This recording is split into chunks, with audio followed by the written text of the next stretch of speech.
High to all. இன்னைக்கு வந்து பார்த்தீங்கன்னா, விஜய் சார் மேடையிலே கண் கலங்கி இருக்கிறத நம்ம எல்லாருமே பார்த்துருந்துருப்போம். அழுதுட்டாரு அப்படின்னு சொல்றத விட, கண்ணு வந்து பார்த்தீங்கன்னா, ரொம்ப கண் கலங்கி நின்னாங்க அப்படின்னு சொல்லுவாங்க பார்த்தீங்களா? அந்த மாரி கண் கலங்கி நின்னாரு. அதுக்கான காரணம் என்னன்னா, நீங்க மறுபடியும் வந்து கரூர் சம்பவத்த இழுத்துருக்கீங்க. வேணும்னே என்ன பழி வாங்கிட்டீங்க அப்படின்ற மாதிரி விஜய் சார் ரொம்ப எமோஷனல் ஆயி பேசியிருந்தாரு.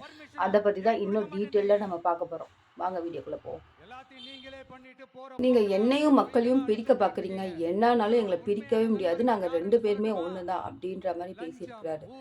ஆட்சிக்கு வந்துட்ட அப்புறம் நாங்க இதெல்லாம் செய்வோம் அப்படின்ற மாதிரி அவர் சொல்லாம, ஆட்சிக்கு வந்துட்ட அப்புறம் நாங்க இத செய்வோம் அப்படின்னு அவர் சொல்லியிருக்கிறாரு. 13 ப்ராமிஸ் வந்து பார்த்தீங்கன்னா, மக்கள் முன்னாடி அவர் பண்ணியிருக்கிறாரு. அது என்னன்னு ரொம்ப டீட்டெயில்டா நம்ம பார்க்கலனாலும், கிட்டத்தட்ட யங்ஸ்டர்ஸ்க்கு வந்து பார்த்தீங்கன்னா, யங்ஸ்டர்ஸ்க்கு அடுத்து என்ன தேவைப்படும் அப்படின்றது அந்த 13 ப்ராமிஸுமே இருந்தது. அத பத்தி பார்ப்போம். ஃபர்ஸ்ட்டு 3 ப்ராமிஸ் என்னன்னு பார்க்கலாமா? ஃபர்ஸ்ட்டு ப்ராமிஸ் வந்து குழந்தைங்களுக்கும், பெண்களுக்கும் பாதுகாப்பு கண்டிப்பா இருக்கும் அப்படின்னு சொல்லிட்டு ஃபர்ஸ்ட்டு ப்ராமிஸா பண்றாரு.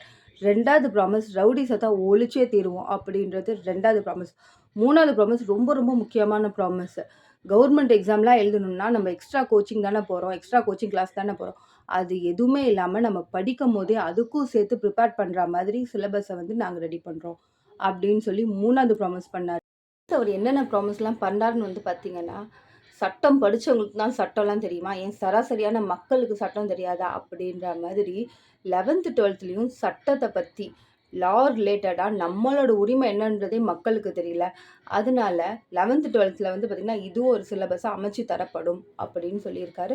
எக்ஸாம்லாம் இல்லனாலும் நம்மளோட உரிமை என்னன்றது நமக்கு தெரியணும்ல. அதனால இந்த ப்ராமிஸையும் அவர் பண்ணியிருக்காரு. அதுக்கடுத்து வந்து பார்த்தீங்கன்னா, ஹைஜீனிக்கான பாத்ரூம் வந்து அமைச்சு தரப்படும் அப்படின்னு சொல்லியிருக்காங்க. இப்ப ஐஐடி எக்ஸாம் இத பத்திலாம் நெறைய பேத்துக்கு நாலேட்ஜே இல்லல்ல. இத பத்தியும் வந்து பார்த்தீங்கன்னா, ஸ்கூல்லயே வந்து சொல்லிக் குடுக்குற மாரியான ஒரு ப்ராமிஸையும் அவர் வந்து பண்ணியிருக்கிறாரு. இதுக்கடுத்து ரொம்ப முக்கியமான ப்ராமிஸ் வந்து இதுதான் மக்களே. இப்ப இருக்க நெறைய பேத்துக்கு பேங்க்ல என்ன பண்றது அப்படின்ற மாரியே தெரியாது. அதனால பேங்க்ல போயிட்டு நம்ம என்னலாம் பண்ணணும்? ஃபார்ம்லாம் எப்படி ஃபில் பண்ணணும்? அத பத்தியும் ஸ்கூல், காலேஜ்லயும் சொல்லிக் குடுக்கணும் அப்படின்றதையும் அவர் வந்து ஒரு ப்ராமிஸா பண்ணாரு. இது எல்லாமே யங்ஸ்டர்ஸ்க்கு யூஸ்ஃபுல்லா இருக்கிற மாதிரி தான் நெறைய விஷயம் அவர் பண்ணாரு. இத பத்தி நீங்க என்ன நெனைக்கிறீங்க? அப்படின்றத கமெண்ட் பண்ணுங்க. ஆனா எனக்கு ரொம்ப பர்சனலா ரொம்ப கஷ்டமா இருந்த ஒரு விஷயம், எப்பயுமே அழாத ஒரு மனுஷன் அழுதுட்டாரே அப்படின்னு சொல்லிட்டு அவ்ளோ கஷ்டமா இருந்தது. பெருசா அவர் அழுதுலாம் நம்ம பார்த்ததே கிடையாது. அழலனாலும் கண் கலங்கி அவர் நின்னுட்டாரே அப்படின்றது ரொம்ப கஷ்டமா இருந்தது. மறுபடியும் நம்ம வேற ஒரு வீடியோல சந்திப்போம். டாட்டா.